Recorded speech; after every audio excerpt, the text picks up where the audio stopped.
Here come the Irish, baby. Ryan Harris, Vic Lombardi for week number 2. Undefeated Notre Dame, 1-0, top 10. What more do you want here, Rhino? You want nothing else. I love what we saw, Vic. First of all, first games are crazy enough as they are. You don't get to watch any film on your opponent.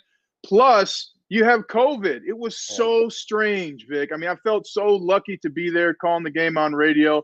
And, you know, so many people texted me. This is my first game I've missed at Notre Dame. One of my friends in 35 years. So I just felt so honored to be there. But an empty parking lot at a Notre Dame game? What is this, the Big Ten? It was crazy, man. Listen, it's remarkable that we're playing football at this rate. But to see Notre Dame Stadium that empty, the last time I saw fewer people at Notre Dame Stadium for a football game was our Interhall championship game in 1991. And back, I don't know if they still allow them to play in the stadium, but that's where we got to play the Interhall games back in the day. Anyway, we want to welcome you all to Here Come the Irish. It's a weekly show. It airs every Thursday. It's a chance for the alums, the Subway alums, anybody associated with Notre Dame to be a part of the program.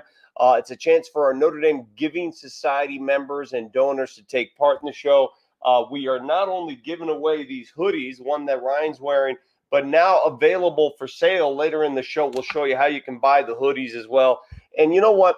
Since we can't tailgate, Ryan, what better way to come together for game days and game weekend than by doing a show like this?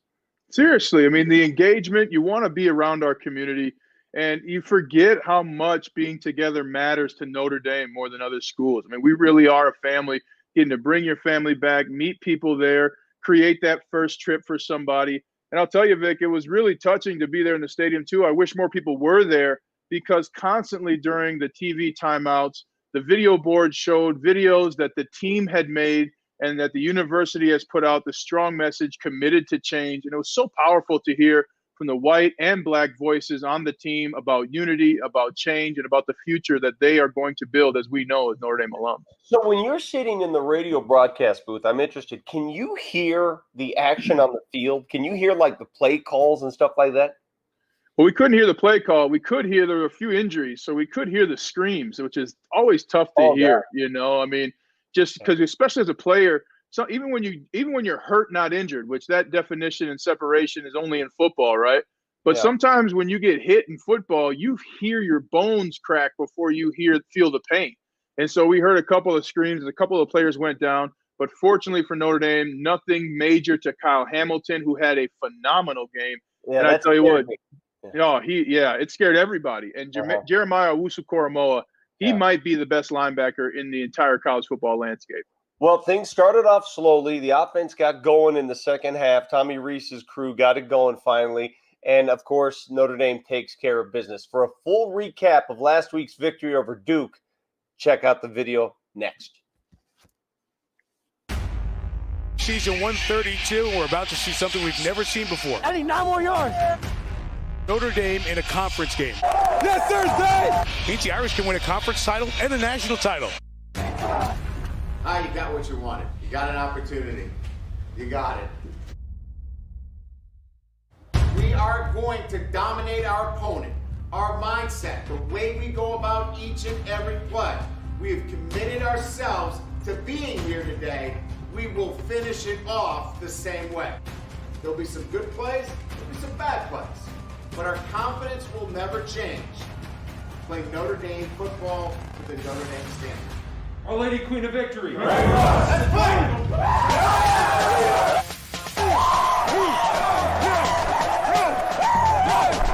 Notre Dame showing heat, bringing pressure, 3rd and 8.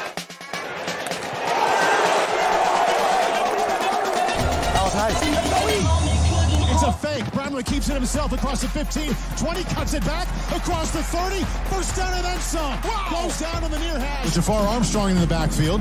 Play action. Ian drops back, sets up the screen. Armstrong across the 20. Run out of bounds just as he got to the end zone. Hey, you took that ball in there. I did. Lunge for the end zone. Touchdown. What a run, Kyron Williams. Pressure, Book steps up, end zone shot for Davis. Avery, fought for it, caught it, Notre Dame touchdown. Wow. Man, baby. Roll man, boy. Dude, Joe killed him. That's an NFL catch there, miss. Thursday, Sunday, Monday, good. Joe, you killed him. He's sacked here by Kurt Heineck. Comes up with a little glory. Yep, bouncing outside, it is Kyron Williams. Keep displaying this feeling right now. Will go the distance. Notre Dame touchdown, Kyron Williams. I'm just trying to bring some juice to the sideline, you know. Next, we have Jimmy Ward from Holy Cross here to tell us about South Florida's defense. Jimmy, welcome to the show. Hey, Ryan, how you doing? I'm doing great, my man. Now let's talk about this defense. What is Notre Dame looking at when they face South Florida? Yeah, so Jeff Scott, his first hire he made was defensive coordinator Glenn Spencer, who was kind of responsible for turning the Florida Atlantic off our defense around last year. Florida Atlantic ended up 33rd in rushing defense, 39th in yards allowed per rush, and 30th in tackles for loss. And the Bulls really struggle with their run defense. They were ranked 122nd in 2018, 114th in 2019. And through that 25-game span, they allowed 17 individual 100-yard rushing games. And with Notre Dame's quick and athletic and agile offense, it's going to be really hard for the Bulls to contain them this week. Now, with that run defense, though, what do you advise for the run game for the Irish? Should they attack that run defense and see if it's improved, or should they try other ways to start the game? Yeah, I'd say just run it with the strength of Notre Dame's offensive line, guys like Liam Eichenberg, Aaron Banks, Tommy Kramer. They can afford running it just straight at the Bulls to see kind of where their defensive line is at. Well, you talked about Tommy Kramer, also Michael Mayer, a tight end, freshman out of Kentucky, kind of showed a little bit. What did you like from that Notre Dame Irish offense last week? Yeah, Ian Book had a interesting week. It's kind of underwhelming, but it's week one. You're gonna have jitters, especially with COVID, the extended break. And he has a new receiving core, so he's getting used to that. But I really liked the way they were moving the ball around against Duke. There's a lot of room for improvement, though. Well, hey, everybody's doing a little – remember, this team had one practice in spring practice, so everybody's kind of a little underwhelming in their first week back from COVID. Now, let's talk Jimmy Ward from Holy Cross.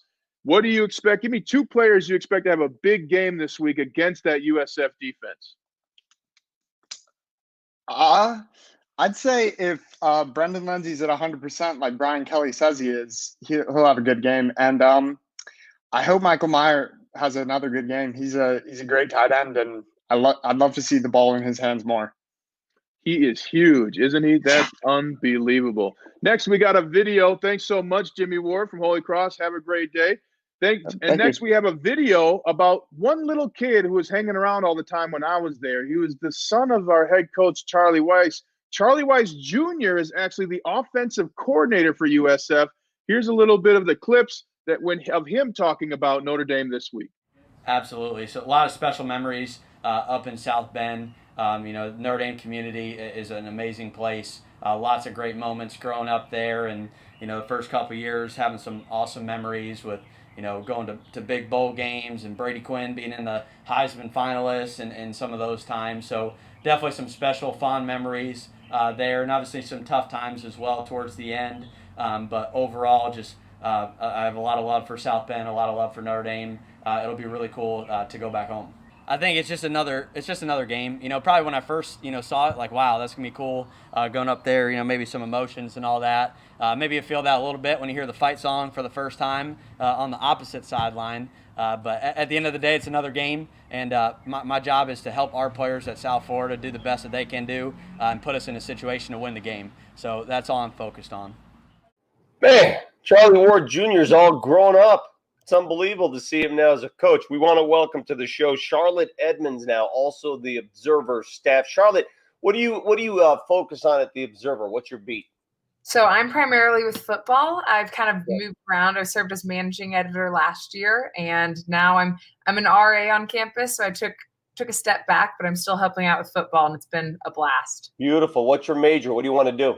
Studying history, figuring out that next part though. I did that too. American history was back then. That was the easiest major at the time, I think. But that's what I did. That's awesome. So you have no idea what the next step is. You just want to make sure you get that wonderful Notre Dame education. Exactly. The career fair was yesterday, so I went through those steps, and I'm still pursuing different options, but enjoying my time while I'm here. What are the challenges, let me ask you, of covering college football when you're on the campus? I mean, listen, you see one another, but is everything done via Zoom? Do you have any interpersonal interviewing opportunities with players, coaches? To my knowledge, as of this point, no. Everything is Zoom or over phone calls. So, and of course, that's a different barrier that we had before you do see those people. So you might have an interaction with them and then you go and sit in the class with them. But things have changed dramatically, as has the rest of the world experienced. But as of now, it's all Zoom. By the way, I have to say, it looks like they put a fresh coat of paint there in that dormitory. What's that all about behind you there? I don't have much decor to add to the wall. No posters, nothing, man. It's just white paint. Beautiful. That's your next project. All right, let's talk a little bit about that South Florida offense. And it's hard to pinpoint how good a team is when it's coming off a game against the Citadel. And I don't want to disrespect the Citadel by any means, but what have you gathered about Charlie Weiss Jr.'s offense? What kind of offense do they run? Yeah, so I think this is kind of an interesting combo we have with Charlie Weiss Jr. and Jeff Scott at the helm of this team, because in some ways it's a little bit of a homecoming for both of them. Jeff Scott was really looking forward to returning with Clemson and Trevor Lawrence, and now he's here as the head coach. Charlie Weiss Jr. returning after growing up around here. But they run a very run-heavy offense. They really look to defer. They've got three running backs who kind of share those responsibilities, led primarily by Kelly Joyner, who was the second string last year but has moved into the lineup. So they really do look to keep the ball on the ground, but they have that capability in redshirt sophomore quarterback Jordan McLeod. He can also get the ball in the air. But that's kind of, they definitely prefer to defer to their running backs on that. Do they play multiple quarterbacks? I'm looking at their stat sheet from last week, and they got three different guys who attempted passes in that game. Yeah, so that's actually another big question from what I've followed, that there's still the question mark about will McLeod even be the starting quarterback, or will he be there going into the third and fourth quarter, depending on how the game's looking. He was the second string up until 3 games into last season, and then he started the rest of the season. But against the Citadel, they gave some of their other guys some looks, while McLeod did nothing to prove he doesn't deserve that starting spot. There certainly is some competition in that position. So that'll be interesting to watch. I expect McLeod will start. I don't see any reason why they would change that up, but would not be surprised. I think Notre Dame defense will have to prepare for some different looks, because there's a good chance either of those other two guys could make an appearance. Well, if they're so run heavy and run oriented, does that sort of fall into Notre Dame's favor? I mean, Notre Dame's pretty strong in the middle. I think it absolutely does. I think there's still some questions regarding this team, especially in the secondary, which is a little bit more where that you'd see those passes. So in some ways that might play in their favor. South Florida was actually missing 3 of their offensive linemen from last week, 3 juniors. So that's Donovan Jennings, Demetrius Harris, and Brad Cecil were all gone against their game against the Citadel. So they're considered to be kind of those anchors of their offensive line, which might be something that could throw a kink in things, but I do think at the end of the day, the run game will play out in the favor of Notre Dame. Okay, let's be honest. When you're a heavy underdog like South Florida is, and you're not used to coming up playing in Notre Dame Stadium, do you expect perhaps a trick play here or there? You know, some of that tomfoolery we may see from some of these Cinderella teams. Absolutely, I don't see how you couldn't, especially with this season being so strange. The stakes are just not less, they're just different. So there's no reason that we might see some trick plays, some 2-point conversions if they get to that point. I think this will be in the same way that Notre Dame might try to give them some new looks. South Florida has no reason to not do the same. Charlotte, you got a great future in this business if you want it. But let me tell you, It's a rough media world out there. Be careful. Well, thanks so much for having me. Thank you, Charlotte. And now, as she mentioned, the new head coach at South Florida, Jeff Scott, has got ties to Clemson. And when he was coaching at Clemson, he knew that the Irish and the Clemson Tigers were going to meet at some point. So he was looking forward to this game for a long time. Here's what he told his team as they approach game day in South Bend. Yeah, we're excited about it. I mean, I learned of our trip up to South Bend whenever I got here, just kind of studying the history, and that obviously being a huge win for the program. And you know, for me, I've never had the opportunity to coach in South Bend. We played Notre Dame a couple times while I was at Clemson, but never up there. And so actually, whenever I accepted this job, one of the first things that came to my mind was I was going to miss out on the Clemson game this coming year going up to South Bend, because that's one I've had circled on my calendar for many years. And then when Michael Kelly talked about the potential of us playing Notre Dame, I got really excited, you know, just for our program and for our young men to have that experience is something that, you know, I know they'll cherish the rest of their life. Coach, I mean, it's many games that I played in college that I wish I had taken the time to actually just freeze time and just really saturate myself within the experience. And I think the Notre Dame game was definitely one.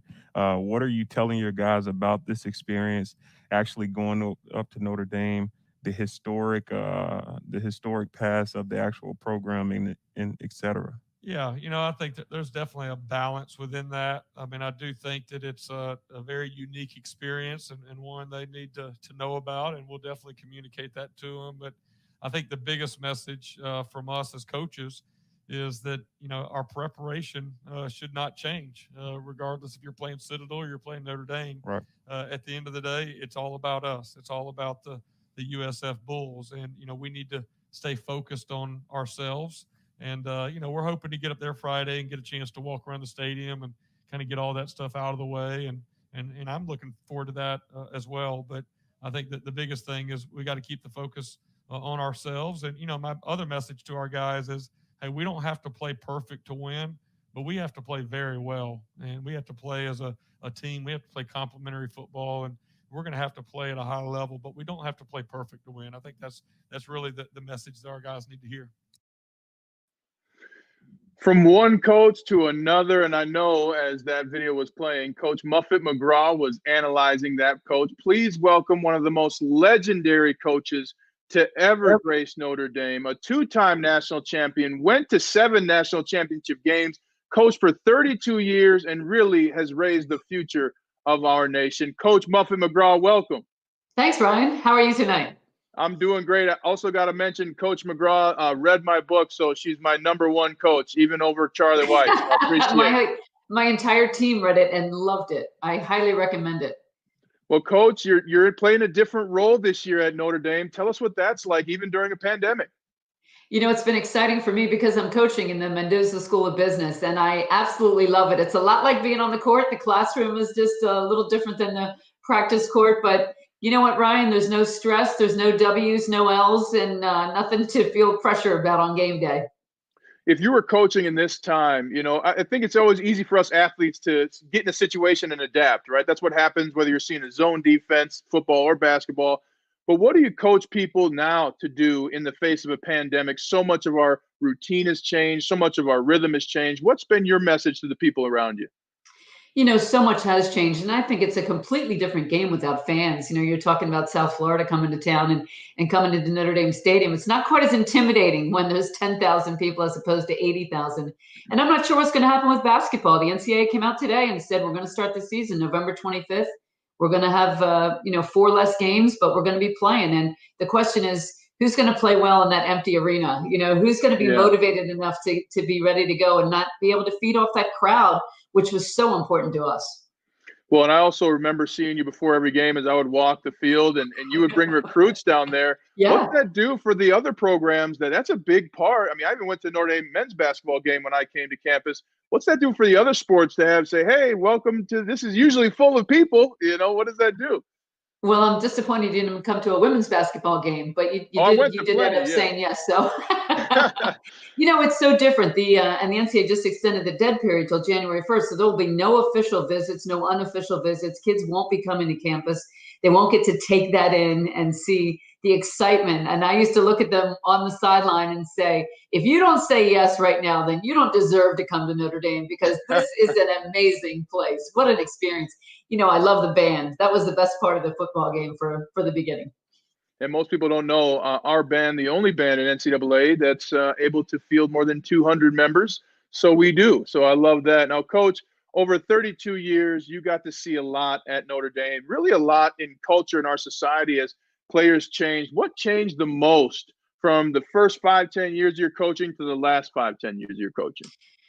Ryan, there was a lot of changes. I think, back when I started early on, coaches would just come in and, you'd always have that high school coach would say, this kid will run through a wall for you. And kids did. They ran through a wall for you. And now they want to know, why do you want me to run through the wall? I'm going to need some reasons before I do that. I think each generation has changed a little bit.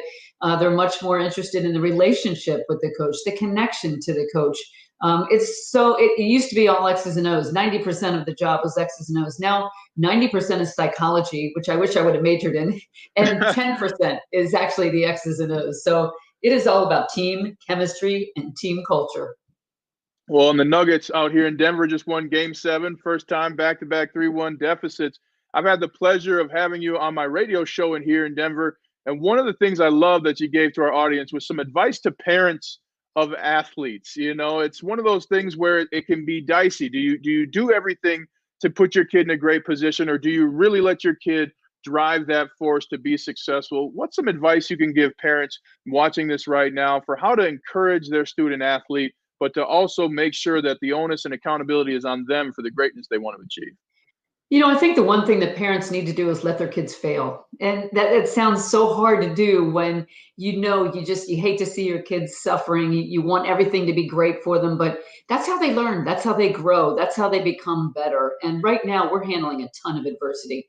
And what we've been doing all summer long, and now they're back here, and all these bumps in the road, these are going to be such great learning lessons for them. What is their mental toughness like? We're seeing a lot of issues with mental health because kids aren't prepared to handle adversity because their parents fixed it for them. And you know what? You can't fix this. So this is something they have to go through. So I think tremendous learning experience, and make the best of it. And you're always there for them, but this is one you can't fix.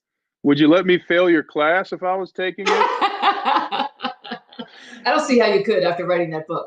Yeah. Well, talk to us a little bit more about what you're doing at the Mendoza School of Business, top school in the country. What are you teaching the kids? It's an amazing place, isn't it? And I'm teaching a class called Sports Leadership, How Leaders Help Teams Flourish. So I have a little bit of anecdotal experience over 40 years of coaching, but nothing academically. I was reading all summer and listening to podcasts and just trying to get more information on what everybody thinks about leadership. And then I was told, we kind of want you to give your own examples of leadership. And what do you do? What's your team culture like? So I thought that'll make it a little bit easier, but it's so much fun. I just enjoy it. I have 10 athletes in the class. I've got half grads, half undergrads, and it's terrific. I can't wait till next semester, though, because these guys are suffering through the rookie season of Coach McGraw as a teacher. And next semester, I think I'll be a little better prepared. Do you ask him to call you Coach McGraw instead of Professor McGraw? I do. I actually was in the business school early on, and a student stopped me and said, "Are you on the faculty here?" And I said, "No, I'm not." "Oh, wait. Yes, I am." I forgot. Well, what are some key points for leadership that you've found? I mean, and you and I both know as coaches and as a player, you see a lot of different kinds of leadership. So I guess what are some of the leadership styles you like? And then what makes a bad leader? As I had a couple of bad leaders in my football career. Yeah, well, I think collaboration, especially in these days, collaboration is so important. You have to have that vision. You have to have the plan on how to get there, but you can't have that in a vacuum. You need your team to buy in. So I think I would say shared vision and creating the plan of how we're going to get there. But to me, it's all about team chemistry and the culture that you have in your team. The culture is so important about how we act, what is expected, how we're going to compete, how we're going to practice, what we're going to do in the locker room, how we're going to handle ourselves on and off the court. Those things are important. So the leader's job, of course, is very important, but you can have so many different types of leadership that are all successful. introverts, extroverts. You can have strategy people, relationship people. Everybody can be a little bit different, but that culture of your team, that has got to be a championship type culture, and that needs honesty. I think honesty is the thing that this generation needs the most. People are afraid to tell them what they work on, what they could be a little bit better at. I think that is one of the most important things, to have that honest feedback. And we had that on our championship team. If you weren't doing something well, you were going to hear from one of the players that you weren't doing it well. They didn't even have to wait till they get to me. Well, and I love that. The Pittsburgh Steelers, Mike Tomlin believes in brutal honesty. And Coach Kubiak with the Broncos say, hey, you got a question? I'll tell you the truth. But part of that too, because when we won the Super Bowl, absolutely players demanded it. But one of the things I notice off the field is people avoid conflict. Well, that's when growth happens. What kind of advice can you give our viewers about when you are honest and you do approach conflict, how to handle afterwards? Well, I always tell my players, you got to get comfortable with that. Nobody really likes conflict. And, being comfortable, that old saying, you got to get comfortable with being uncomfortable. You're stepping out of the box and you're saying things, but especially with women, because that relationship is so important. And I would always ask my captains, do you want to win or do you want to be liked? Because sometimes you can't be both. And so you have to choose, we're going to win and this is how it's going to go. But of course, after the game, when you're in the locker room, you're going out to lunch, you're going out to get something to eat. At some point, you're going to work on that relationship. And so that player is going to know, I know that what you said to me on the court was just on the court, and I can let it go. And I know that we have a great relationship off the court. Coach, you've built amazing relationships with your players. I loved seeing you and Ruth Riley celebrating Ruth's success in the home that MUFFET built in the brand new practice facility. And also, one of your players that was a classmate of mine, Crystal Irwin, recently passed. And it was amazing to see the Notre Dame community come together. What does Notre Dame mean to you with all the relationships you've built and how players continue to reach out to you for support? Well, Notre Dame's family, and that is what it's always been all about for me. My favorite picture and favorite memory of the championship, after watching Enrique hit that shot, was that we had alums there. They all came down to the court. Somehow they got up on stage. We got a picture with them. And it was one of my favorite memories because, as I told them, we won it in 2018, but we won it because of what you did in 1995, all the way up through, the 2000s. And your contribution to our program was so important, kind of building it up and building that foundation. Coach, you are an inspiration to all. You made me a better father, a better player, and a better Notre Dame alumni. And I know I'm not just speaking for myself. Thanks so much for joining us. Well, I hope you have some daughters for us. I do one. I got one, but she's looking like a track star now. She just flies, man. But she has no fear. Can always use speed. There you go. Ryan, thank you so much for having me. Thank you, Coach. It's an honor.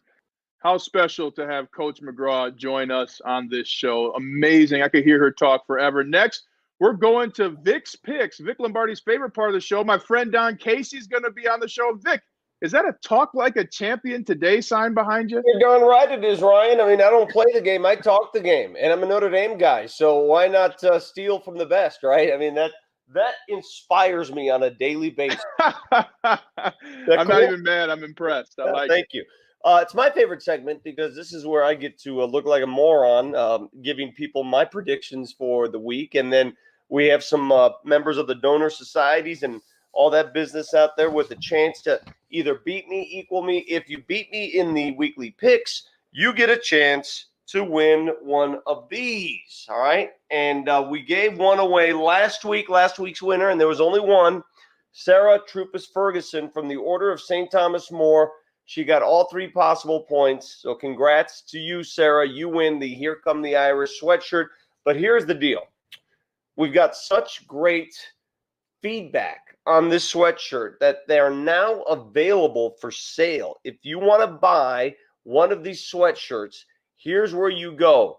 IrishFootballShow.com. That's the IrishFootballShow.com. They are now available, $48 plus shipping, 7-10 days, customary and all that business.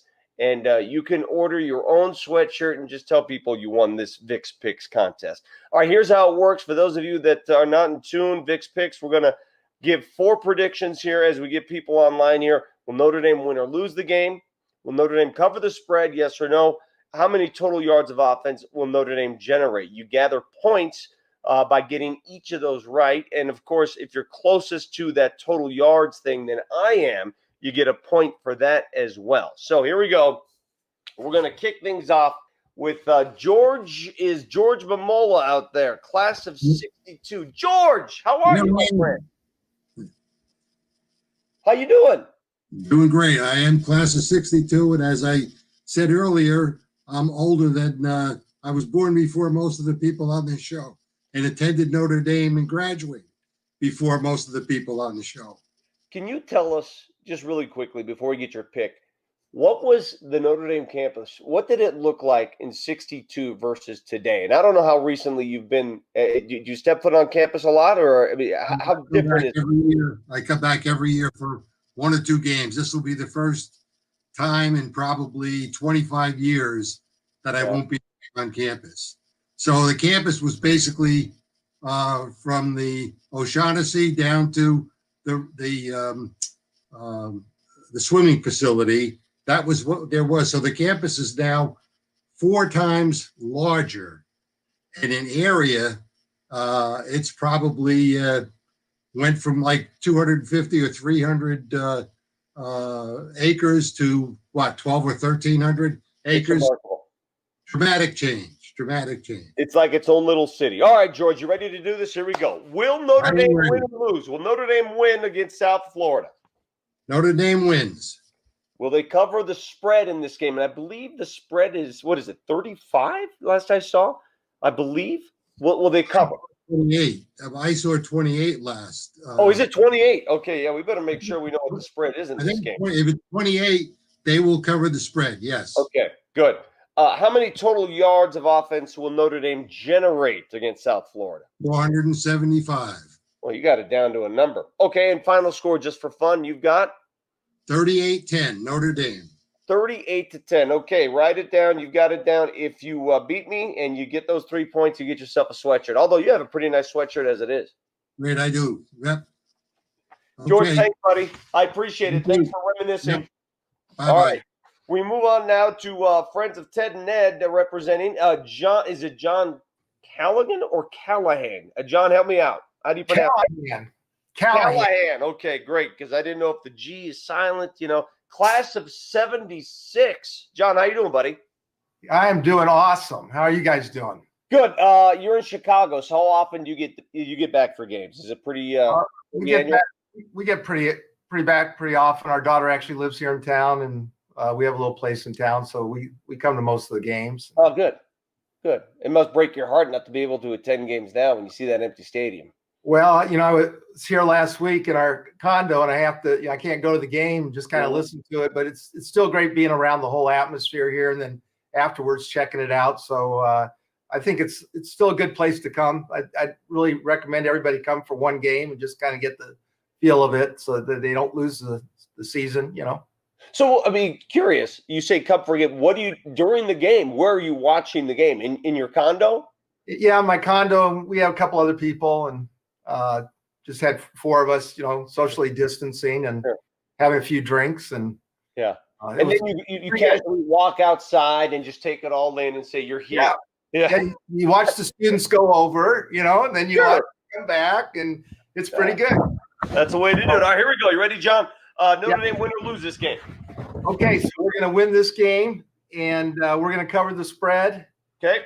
And I think we got the cobwebs off last week, and it's going to be a real big week, both offense and defensively. We're going to get 420 yards, and the score is going to be 42-14. Oh, wow. You got a nice little route going right now. And I don't disagree with you, by the way. The cobwebs could be off as soon as this week. Perfect opponent after, a little rust that was on display last week. Hey, John, thank you very much, my friend. Appreciate the time. Great talking to you. Yeah. Take care. All right, up next from the Jesse Harper Council, Jennifer CIFELLI. Jennifer, how you doing? I'm good, Vic. You want one of these sweatshirts or what? I do. Okay. I do. Well, you got to earn it. You got to earn it today. Jennifer, class of 94, what was your major at Notre Dame? I was English. English? Where did you live? I lived in Walsh Hall. Oh, right next to, I was in Soren. So how different is Walsh? How different is it now from back in the day? It's been refurbished, so I haven't seen it. I haven't seen the inside. Oh, you really haven't? Okay. Yeah, I haven't been in since they did it. We walked by it a lot, and I pointed out and tell my kids that's where I lived, the infamous hall. But It's I funny, have not been inside. I've had my kids on campus, and I said, "This is where Dad lived," and they're looks of, "So what?" Right. Okay, here we go. Will Notre Dame win or lose, Jennifer? Oh, come on. Notre Dame's going to win. The Irish are going to win this game in a blowout. All right, so will they cover the spread? Yes, the spread is 26, I believe. Okay. And absolutely. As good as the offense is going to be, I expect the defense is going to be just as good. And you have 625 yards of offense? I do. Going big. That is big. You deserve it. They go 625 on Saturday. That's going to be a track meet out there. And final score, 52-13. Yep. Look, with no real spring season and limited practice, I think they got the cobwebs off last week, and I'm expecting good things for the Irish this Saturday. Jennifer, thank you for your time. Thanks, Vic. Take care. Up next from the Kavanaugh Council, class of '84, from Santa Clara, California, Pat O'Malley, the perfect Notre Dame name. How you doing, Pat? All right, fantastic, Vic. Yeah. What are things like right now in Cali? I'm actually in South Bend right now. Oh, you're in South Bend? Yeah, so we left last Wednesday. If I showed you pictures, it looked like we were leaving from Mars. Wow. Yeah, I saw some of those. Wow. Especially in Northern California and San Francisco, in the middle of the morning, it looked like midnight over there. Yeah, it was quite sad. It's just it's the flavor for the year, but California wildfire has been going for a few years now, so we're unfortunately getting all too used to it. So are you like John? Do you go back to South Bend just to get a flavor of the game day, or what do you do? Yeah, we were here last week, and so we were in our condo, my wife and I watching the game, and then I stepped out afterwards, when we scored a touchdown, and I could hear the students cheering. So the students did a great job last week. I could hear it all the way from our condo, which is right across from Melissa Cook Stadium. So from all that distance, you could hear them. So the students, big shout out to them. They did a fantastic job. Isn't that amazing how good that makes you feel as an alum, just knowing that someone is in there admiring what we all helped create, I guess? They did a great job, and I expect them to do a great job this week, too. All right, Pat, here we go. What are your predictions? Does Notre Dame win? Oh, yeah, we win big. We win big. Not as big as it could be, but we'll win big. All right, and you've got them covering the spread over 26 points and 442 yards of offense. Now, do you think most of the offense is going to come via the air or on the ground? I think it'll be a combination, but I think Ian goes for 4 touchdown passes. So, but I think we're going to have a really good. He's going to start connecting with the receivers. You got to get used to them. Last week they were all brand new cast, so he'll be ready with them this week. And you've got a final score of 38-10, and you're lucky enough, Pat, to be there, to be near the campus, to experience it all. So thank you again for your time, my friend. Yeah, thank you, Vic. All right, Pat. Up next, I guess this is Ryan Harris's good friend, Don Casey from the President's Circle. Don, are you sure you want to be associated with Ryan Harris? I am. I can and I will be associated with him. No question. How do you know Ryan? Just curious. He's on the Monogram board with me, and he's just a terrific guy. What a great board member and a great representative of Notre Dame. So, president of the Monogram Club. How'd you get that gig?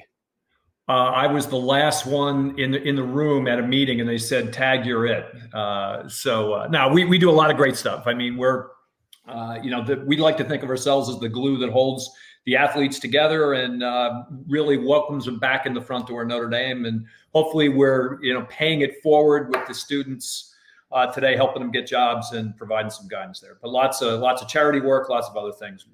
Great organization. It says here, are you a double domer? I am. I'm an 82 and 83. I didn't know what I wanted to do, so I just hid in school for an extra year and got an MBA. Were you there for Jerry's early years? I was there for Jerry's first year. So I was there right there at LSU. We were going to win every game after that. So yeah, it was amazing. Well, I got there right after that when Lou showed up, and more amazing. Yeah. Football wise, I would have traded for a Lou. All right, here we go. All right. Don, what are your predictions for the week? Well, we're gonna win. We're gonna cover. I think you're gonna hear a lot of Chris Tyree and Brandon Leasy. So we're gonna see 504 yards, and I'm figuring this is a 41-13 only because we missed one extra point. My goodness, that Jonathan missing an extra point will surprise me because that kid is remarkable. I think we're emptying the bench. We're going to see the backup kicker. Good way to put it. Don, thank you very much, buddy. Appreciate it. Take care. All right, from the Soren Society, we go to next Albert Skip Councilman, class of 70. What's up, Albert? Hey, Vic. Great to be here. Great to have you. Where are you located? I'm in Baltimore, but I lived in Soren. I was happy to hear you lived in Soren too for 2 years. I was in the basement. Where did you live? 119, right at the top of the steps. Yeah, I have a funny story for you. So one year, Monk Malloy was he was doing mass, and the NCAA tournament was on, and I was watching a basketball game, and I got a little unruly during the game and loud, and he had to send somebody to my room because I was right near the chapel, to quiet me down. And to this day, I don't think Monk appreciates my loudness during the NCAA tournament. So, I miss Soren Hall. Great place. All right, you ready to do this? I'm ready. All right. What results do you have for us this week? So obviously we're going to win because this is going to be, already is, and it's going to be a great year for us. And we're going to cover the spread, even though the spread is a big number. And the score is going to be 45-17. 45-17. Albert, how often do you get a chance to get back to campus? Every year. I've only missed 2 years since I was a freshman in 1966. Wow. And that was 2 years that I served in the Navy. Every year I've gone back. So as I brought up earlier when we talked to George, to see the growth of campus, the changes on campus, even for me, I mean, I left there in 91, and every year I go back, I'm like, where did this come from? What is, it's amazing, isn't it? It's overwhelming. It really is. But the core of the campus is there. And so it's amazing to see what's happened, and it's fantastic to see what they've done to the stadium. I mean, that Crossroads project is fantastic. Yeah, it's but beautiful. The core is there, and that we feel that's what we experienced. It's still there. So thank goodness for that. 450 yards, Vic. 450 yards. 450. Okay. Great, 405. I'll put it down, my man. Hopefully you're right. Thank you very much for your time. Great to be here. All right, take care. Irish. That is Albert Skip, Councilman, and now we'll go representing the Order of St. Thomas More, class of 82 from Cincinnati, Ohio. We have Frank Julian with us. Frank, what's up, buddy? Hey, Vic, how you doing? Good. How are you? Great, thank you. How's Cincinnati treating you right now? Cincinnati's wonderful. We're a little bored with the virus and wishing we could travel to places like South Bend and Ireland and Green Bay and those fun places. So let me ask you, because I like to ask people just how they became Domers.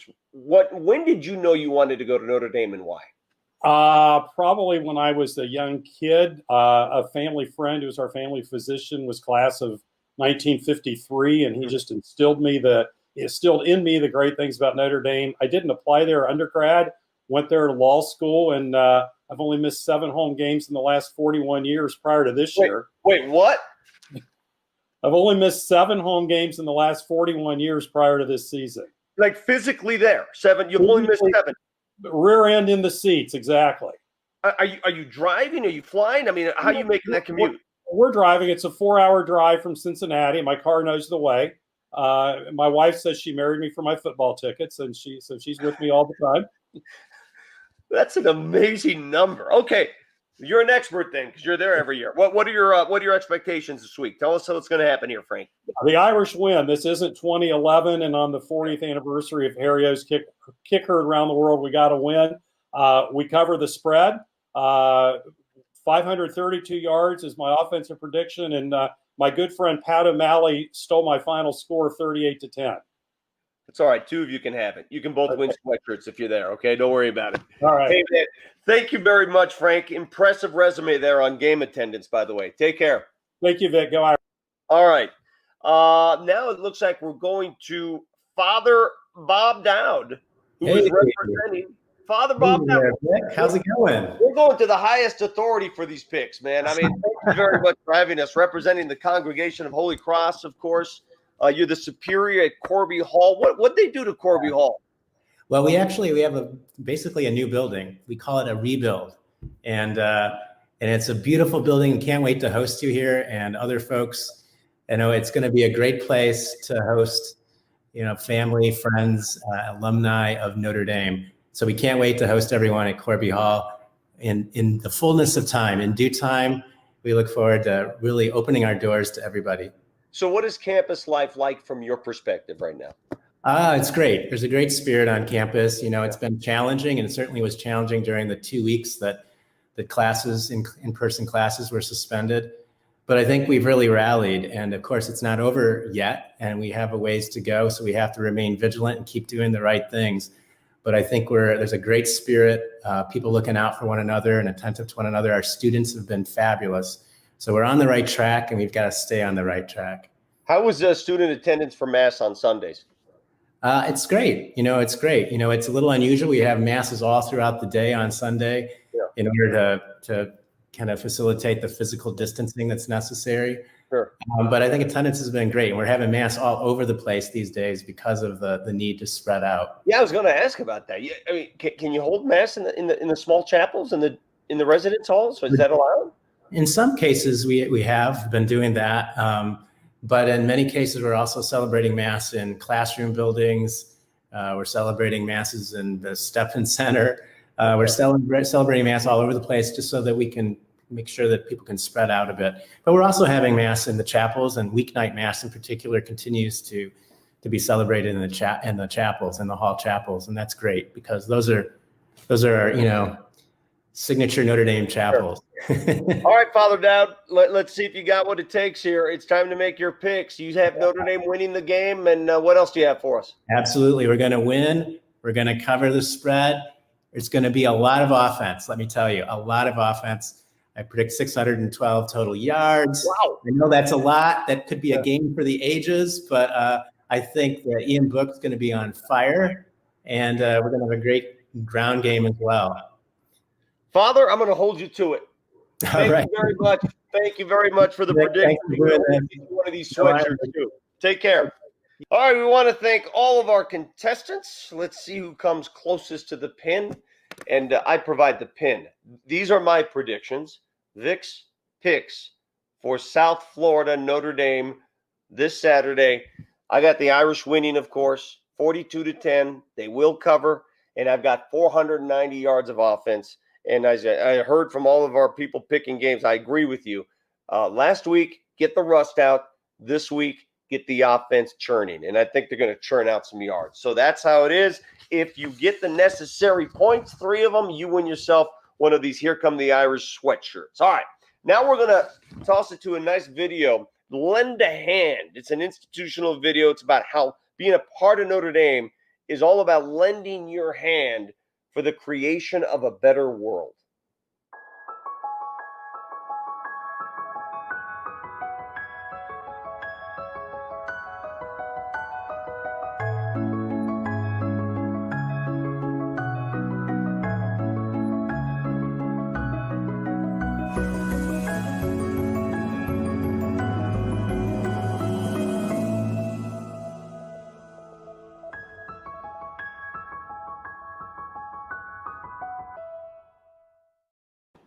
You know, Ryan, every time you send an email to someone, you have the inscription, "Make the world a better place." Now Absolutely. I know where you stole it. Yeah, man. Well, let's change the world, and I learned that from Notre Dame. And we at Notre Dame as alumni, we are to be a force for good. And we don't have to agree to solve problems. But there's no question, my younger brother's 19 at college, and he's 21 times more likely to be shot and killed by a police officer than his dorm mate. And that's wrong, And at a place like Notre Dame, where I, as a Muslim, not only felt comfortable, I became a better Muslim, Vic, at Notre Dame, seeing all the faith and acceptance. We still have room to change in this country, and it's wonderful to be a part of Our Lady's University and that commitment to service and loving our family. Inclusionary. That's the best way to describe it. All right, Ryan, I don't know if you heard some of the picks this week, but everybody thinks that Notre Dame is going to run roughshod against South Florida. You're a paid professional who's going to be calling the game. Do you agree? I do. I think this might be a chance for Notre Dame's defense to get their first goose egg of the year. So I look Really? for a score like 35-0, 41-6, 41-3. The defense under Clark Lee is absolutely insane. 36 of 37 of their opponents have scored less than 30 points. You can't come into Notre Dame to beat a Notre Dame team that with a 3-year veteran at quarterback and not know who your quarterback is. So University of South Florida is going to have their work cut out for them. I expect a huge day, not only for Ian Book, but also for, the running backs, Kyron Williams, Sebo Flemister, and see if we can't see some more Chris Tyree. He's a speedster, man. You're going to see some of it this week. Can you make people feel more at ease about the offense and the passing game, why it took so long to get it going? And you made mention of this. It's a completely new core of receivers. That chemistry between quarterback and receiver takes time. Yeah, I mean, he lost Alizé Mack. He lost Chase Claypool. Just last year alone between Claypool and Fink, and he lost 2,000 yards of receiving. That's a lot of experience. And, of course, Chase Claypool, if you watch Monday Night Football, sealing the deal for my former team, the Steelers. It was just so awesome to see. But just like many of us going back to work after COVID, right, Vic? I mean, there's going to be things that we forgot. Oh, yeah, that's where the elevator is. Or, oh, yeah, nobody fills a Keurig here. These are the kinds of things that the Notre Dame athletes went through last Saturday. They got to remember their office, what they do, what it sounds like. And about that second quarter, definitely in the third, they started to play together, play with confidence. So look for that to grow in this game.